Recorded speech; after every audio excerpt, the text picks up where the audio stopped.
कि जितने लोग को भी ये पेंशन आसरा पेंशन के केवाईसी प्रोसेस किया जा रहा है। जीएच आज तेलंगाना में जितने भी लोगों को पेंशन वजीफा मिलता था, तमाम लोगों को ये हुकूमत ने 1 महीने का टाइम दिया है कि वो अपना आकर लाइफ वेरिफिकेशन कराएं, चाहे वो मंडल ऑफिस में हो या हमारे ऑफिस वाले जहाँ कहीं भी। लोगों को सहूलत के लिए कम्युनिटी हॉल्स में दूसरी जगह सेक्टर्स लगाए हैं, जिसे इत्तेहाद मुस्लिमीन की तरफ से आपकी हिदायत से ही गुजारिश है कि आप लोग वेरीफाई कराएं। 2 lakh new pensions Telangana formation day celebration पर तेलंगाना बजट में 233 करोड़ सैंक्शन हुए हैं जो कि पेंशनर्स के लिए। लेकिन TV10 की रिपोर्ट में बताया गया है कि मार्च से 12 लाख एप्लीकेशंस रिसीव हुए हैं, मगर सिर्फ 2 लाख एप्लीकेशन को ही ये एलिजिबल क्राइटेरिया आएगा। और एलिजिबल कौन रहेंगे? सिंगल वुमेन, वीडो, हैंडीकैप और ओल्ड एज पर्सन्स। क्वालिफाइंग के लिए इनको एज लिमिट 57 ईयर्स अबव रहना है एज, और डिसेबिलिटी पर्सन के लिए डिसेबल जो रहता 40% अबव डिसेबिलिटी रहना है। वीडो पेंशन के लिए हस्बैंड्स डेथ सर्टिफिकेट होना ज़रूरी है। और एप्लीकेशंस इसके सबमिट करना है आपको ग्राम सभा, प्रजावानी या MPDO ऑफिस में सबमिट कर सकते, और टाउन के लिए म्यूनसिपल कॉरपोरेशन के सबमिट कर सकते। सिलेक्शन प्रोसेस कैसा होगा? फील्ड ऑफिसर्स या फिर आपके आंगनवाड़ी टीचर्स आपके घर पे आएंगे, वेरीफाई करेंगे, आपके डॉक्यूमेंट्स चेक करेंगे। अगर आप एलिजिबल है तो आप सेलेक्टेड हो जाएंगे। इसके लिए रिक्वायर्ड डॉक्यूमेंट्स क्या रहेंगे? आधार कार्ड रहेगा, राशन कार्ड रहेगा, आपका रेजिडेंस सर्टिफिकेट लगेगा, एज प्रूफ में आके आपका आधार कार्ड भी लग सकता है, पैन कार्ड या फिर वोटर ID कार्ड। अगर बर्थ सर्टिफिकेट है तो बर्थ सर्टिफिकेट बताइए, SSC मेमो है, 10th का मार्कशीट है तो वो भी बता सकते। और आपका बैंक पासबुक भी लगेगा। वीडो, डिसेबल और सिंगल वुमेन के लिए सर्टिफिकेट अगर रिक्वायर्ड है तो सर्टिफिकेट कंपलसरी है। देन आपके पासपोर्ट साइज फ़ोटोज़ भी लगेंगे। इनकम सर्टिफिकेट की बात करेंगे तो रूरल एरिया में आपकी एनुअल इनकम रहेंगी 1.5 मीन्स 1.5 लाख रुपये, 1,50,000 के अंदर रहना है। और अर्बन एरिया के लिए आपकी एनुअल इनकम, सालाना इनकम रहेंगी 2 लाख के अंदर। अगर आपका कैस्ट सर्टिफिकेट भी है तो कैस्ट सर्टिफिकेट भी लगेगा, जैसे कि शेख है, BCE है, OBC है, SC ST है, शेड्यूल कैस्ट है। ये कैस्ट सर्टिफिकेट भी अगर आपके पास है अवेलेबल तो वो भी आप लगा सकते हैं।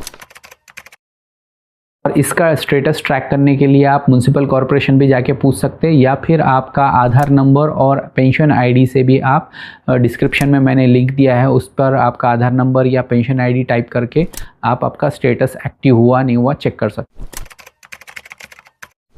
अब और एक लेटेस्ट न्यूज़ और एक चल रही है। 15 जून 2026 से पहले आप जो भी आसरा पेंशन आपको आ रही है वो लोगों के लिए ये eKYC update, physical verification update कराना ज़रूरी है। इसके लिए आपका आधार कार्ड और बायोमेट्रिक अपडेट होना ज़रूरी है। आपके आधार कार्ड पे आपके फिंगरप्रिंट्स अपडेट होना ज़रूरी है। और ये फिजिकल वेरिफिकेशन करने का प्रोसेस कहाँ चल रहा है? गवर्नमेंट इसके लिए स्पेशल वेरिफिकेशन कैंप्स लगाई है म्यूनसिपल वार्ड्स के अंदर, गवर्नमेंट हॉस्पिटल्स के अंदर और आपके अर्बन सेंटर्स के अंदर। और डोर टू डोर भी ऑफिशियल्स आएंगे, रिप्रेजेंटेटिव्स आएंगे आपका फिजिकल वेरिफिकेशन कंप्लीट करने के। डॉक्यूमेंट्स क्या है? आपका आधार कार्ड होना है, आपका पेंशन ID होना है, और फिजिकली हैंडीकैप के लिए उनका सदाराम सर्टिफिकेट होना कंपलसरी। इसका स्टेटस चेक करने के लिए आपको डिस्क्रिप्शन में मैं लिंक दिया, आपका आधार नंबर इंटर करिए, फिर सब सर्च पे क्लिक करिए तो आपका एक्टिव स्टेटस है नहीं है पता चल जाएगा। और अच्छे से इन्फॉर्मेशन के लिए आप आपका म्यूनसिपल ऑफिस को विजिट करिए, फौरी कांटेक्ट करिए। ये eKYC अपडेट नहीं कराए तो आपका पेंशन अगले महीने से रुक भी सकता, पेंशन बंद भी हो सकता, क्योंकि कोविड के बाद से जो भी पेंशन क्रेडिट हो रहे हैं वो लोग अपडेट नहीं कराए, वो क्रेडिट अकाउंट में क्रेडिट होते जा रहे हैं, कुछ लोग उसको अमाउंट लेते जा रहे हैं। इसके लिए ये गवर्नमेंट अपडेट लेके आई है ताकि सही एलिजिबल कैंडिडेट्स को ये अमाउंट मिले। आसरा पेंशन का फॉर्म डाउनलोड कैसा करना है गूगल पर आसानी तरीके से देखेंगे। पहले इस पर टाइप कर लिए आसरा pension, ASSRA pension form Telangana. ये फर्स्ट लिंक पे क्लिक कर लीजिए डाउनलोड एप्लीकेशन फॉर्म पे। उसके बाद आपको ऐसा पेज आएगा, वहाँ पर फॉर्म्स के अंदर मी सेवा आसरा पेंशन पे क्लिक करिए। तेलुगु वर्जन भी है और इंग्लिश लैंग्वेज है। अब इंग्लिश लैंग्वेज में डाउनलोड करेंगे। यहाँ पर है देखिए डाउनलोड एंड प्रिंट एप्लीकेशन, हम इसको डाउनलोड कर लेंगे। डाउनलोड करने के बाद आपको PDF फॉर्म डाउनलोड होगा। ये डाउनलोड होने के बाद ऐसा ओपन होगा। ये इसमें आपको फिल करने के डिटेल्स मैं अभी बताऊंगा कैसे फिल करना है। ये देखिए मैं इसका फॉर्मेट रेडी रखा हूँ। यहाँ पर ये वाला जो है इसका फ़ोटो पेस्ट करना है आपकी यहाँ पर प्रिंट आउट करने के बाद आपकी जो लेटेस्ट पासपोर्ट साइज़ फ़ोटो है यहाँ पर पेस्ट करना है।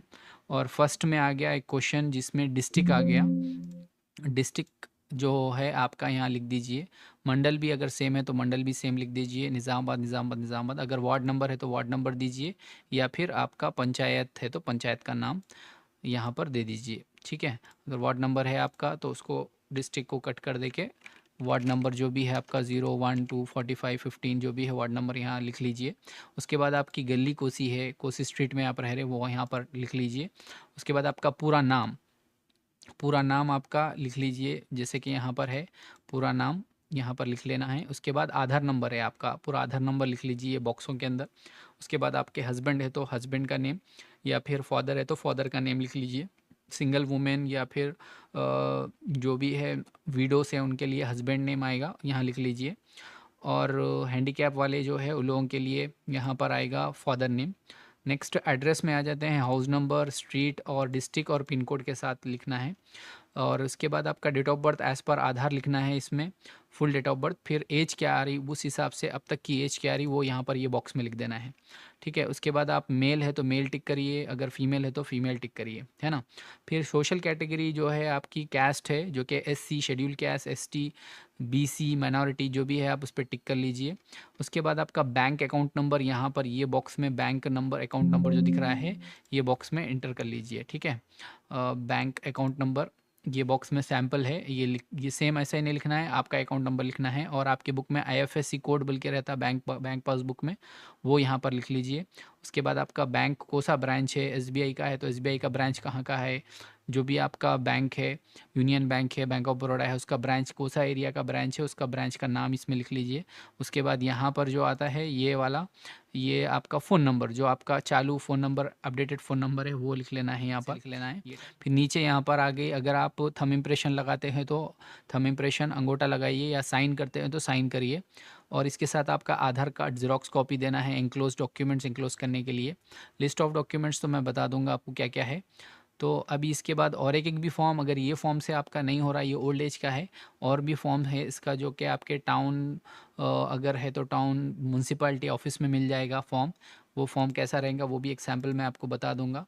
ये देखिए और एक फॉर्म है जो कि आपके म्यूनसिपल ऑफिस के अंदर मिल जाएगा, या फिर कोई भी एक ज़ेरॉक्स सेंटर जो म्यूनसिपल ऑफिस के सामने रहेगी वहाँ पर मिल जाएगा। एप्लीकेशन फॉर पेंशन बोल के रहेगा, जिसमें टाइप ऑफ पेंशन टिक करना है आपको। ओल्ड एज है तो ओल्ड एज, अगर वीडो है तो वीडो, ये सेंटर स्टेट में है वो टिक करना है। यहाँ पर अगर डिजेबल है तो आप डिजेबल टिक करना है। फर्स्ट ऑप्शन पेंशन टाइप आ गया, जिसमें ओल्ड एज पेंशन है तो सेंट्रल है या स्टेट है, और यहाँ लेटेस्ट पासपोर्ट साइज़ फ़ोटो लगा देना है।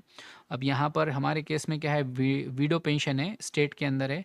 डेट ऑफ वीडो, कब इनकी डेट वीडोहुड कब हुए, कब बेवा हुए उसकी डेट लिखना है, 19/9/2016 में हुए। और डिजेबल तो नहीं है, अगर डिजेबल कैंडिडेट है तो सेंट्रल है या स्टेट है लिख के यहाँ पर डिजेबिलिटी परसेंटेज लिखना है उनकी। उसके बाद नेम ऑफ द कैंडिडेट, जो नेम है एप्लीकेंट नेम लिखना है ये कॉलम में, यहाँ पर नंबर 2 में। उसके बाद नीचे फादर नेम या फिर हस्बैंड नेम यहाँ लिखना है। हमारे केस में यहाँ पर हस्बैंड नेम आएगा क्योंकि हम वीडियो का फॉर्म फिल कर रहे हैं। नेक्स्ट मेल है फीमेल है, हमारे केस में फीमेल है, हम फीमेल पे टिक कर रहे हैं यहाँ पर। उसके बाद एड्रेस आ गया, एड्रेस कॉलम में यहाँ से पूरे बॉक्सेस जो दिख रहे हैं ये बॉक्सेस फिल करना है आपको। हाउस नंबर, स्ट्रीट, आपको डिस्ट्रिक्ट आना है, फिर स्टेट, पिन कोड, यहाँ पर ये बॉक्स में पिन कोड दे दिया गया है, पिन कोड फिल करना है। उसके बाद कैटेगरी आ गई, SC ST OBC माइनॉरिटी, यहाँ हमारे केस में माइनॉरिटी है, माइनॉरिटी पे हमने टिक किया है। नेक्स्ट आप आइडेंटिटी डॉक्यूमेंट क्या क्या दे रहे हैं, Aadhaar card, voter ID card, ration card, passport photo, ये सारे डॉक्यूमेंट्स, और सेल नंबर और ईमेल आईडी है तो email ID. Next once again आपको यहाँ पर बैंक डिटेल्स पूछ रहा है, जिसमें IFSC कोड इंटर करना है। उसके बाद बैंक अकाउंट नंबर, उसके बाद है आपका डेट ऑफ बर्थ यहाँ पर दिया, फिर एज क्या है वो इंटर करना है। इसके साथ साथ आपको लेटेस्ट इनकम सर्टिफिकेट भी लगाना है, जो कि डॉक्यूमेंट में मस्ट है। इनकम सर्टिफिकेट आपका यहाँ पर इनकम सर्टिफिकेट नंबर लिखना है।